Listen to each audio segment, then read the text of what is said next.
Hello, welcome to the Legacy of the Chosen channel. Please subscribe and leave your like. When a chosen one stops having sex, hell takes notice. This isn't about moralism or repression, it's an inner call. The soul demands something greater, and that shift changes everything. Chosen ones aren't better, just more sensitive. They feel when energy is off, when they give too much without meaning. They understand the body is sacred and that unconscious sex can block spiritual connection. It's about awareness, not holiness. The world thrives on desire and control, but when a chosen one says no to empty pleasure, they challenge that control, and that shakes the spiritual realm. In this video, we'll explore why misdirected sex can trap you, and why breaking free makes the whole spiritual world tremble.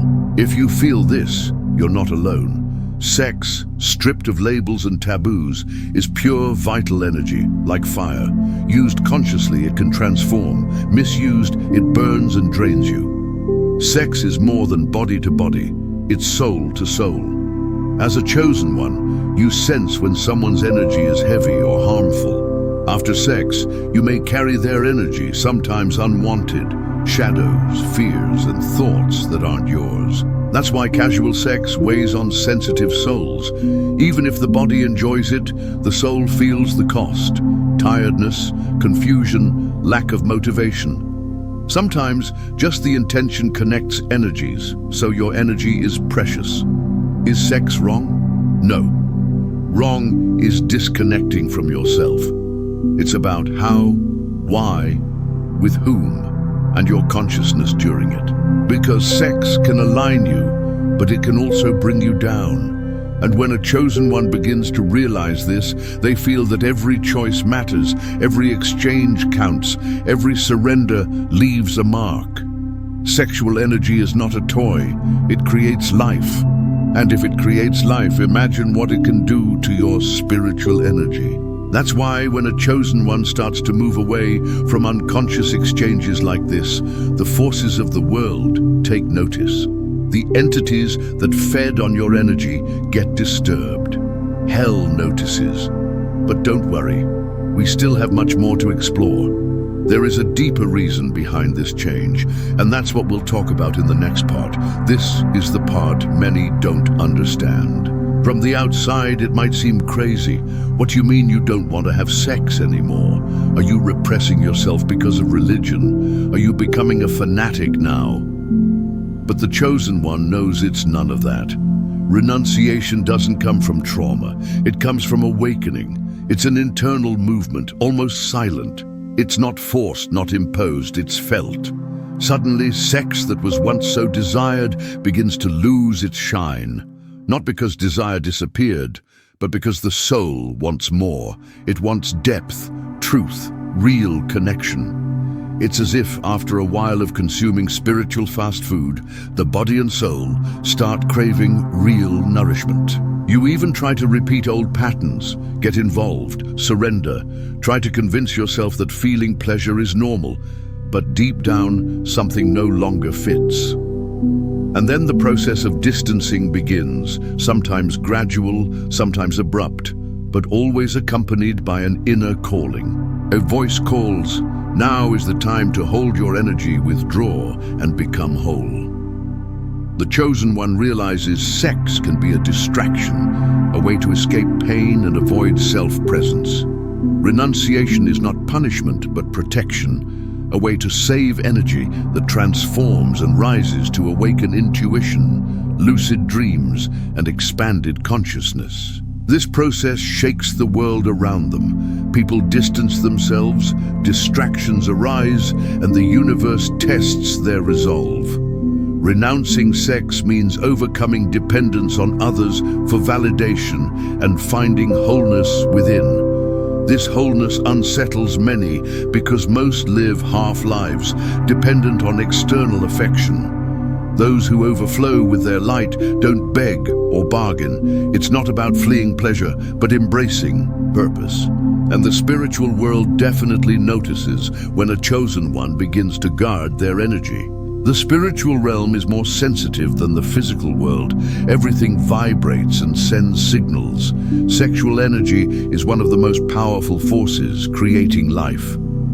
When a chosen one stops wasting this energy, it transforms into spiritual power, a shield and a sword.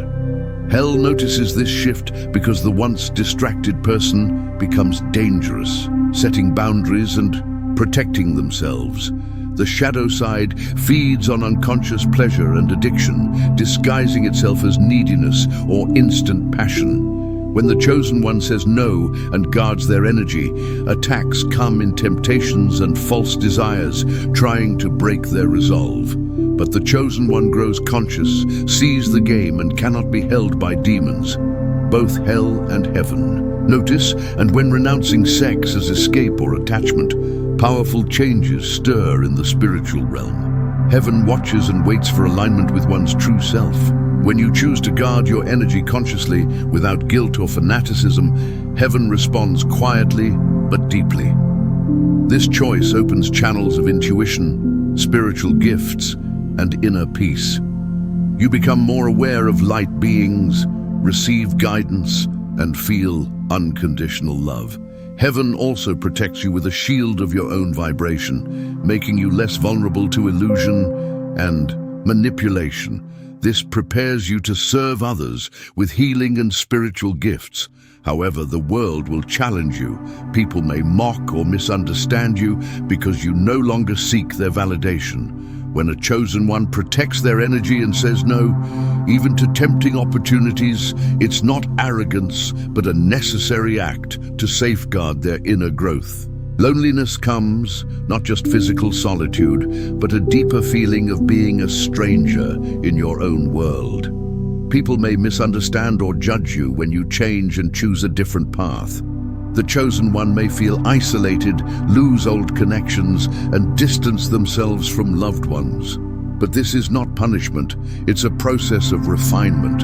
In this loneliness, the chosen one learns to connect deeply with God, discover their true self, and realize they are never truly alone, protected by light and presence.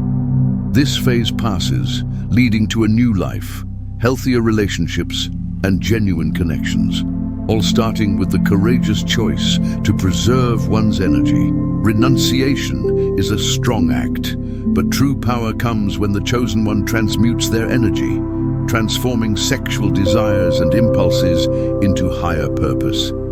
Instead of wasting this potent creative energy, they channel it into ideas, healing, art, and spiritual growth. Desire doesn't disappear, it evolves into courage, discernment, and the power to accomplish. As they respect and hold their energy by choice, they become stronger, more magnetic, and spiritually authoritative. The process has challenges, tests, temptations, and old patterns may resurface, but resisting with love allows spiritual gifts to expand. Intuition sharpens, and the chosen one becomes a conscious bridge between heaven and earth. After breaking free from attachment and distractions, the calling comes quietly, through insights, recurring dreams, or deep unrest. You feel compelled to act, not for yourself, but for others and a greater purpose. You realize your past struggles prepared you for this moment, transforming you into a channel, an instrument for healing and guidance. You begin attracting those who need your message, and your words come from a deeper place beyond yourself. Becoming this channel requires maintaining a clean vibration and strong responsibility. No more mixing with just any energy or ignoring intuition. Many chosen ones change their lives completely, moving to new places, careers, and social circles, guided by this calling. This is the mission, not about fame or money, but about serving with a pure heart and awakened consciousness. Serving requires courage and surrender, and once you've come this far, there's no turning back. Hell has noticed, heaven has recognized. Now is the time to act, to use your power and energy for those who need you. The world needs your light, truth, and courage, because it's your truth that will set others free. It's your courage that will ignite strength in those who are still trapped in fear. You are not just carrying light, you are light in human form. Remember, it's not about you, but about the souls you were sent to reach. It's about the lives you will touch, the chains you will help break, the paths you will help illuminate. Now is the time to awaken the world, not with noise, but with presence, not with pride, but with purpose, not with fear, but with divine fire. The shift begins with you, and through you, heaven touches the earth.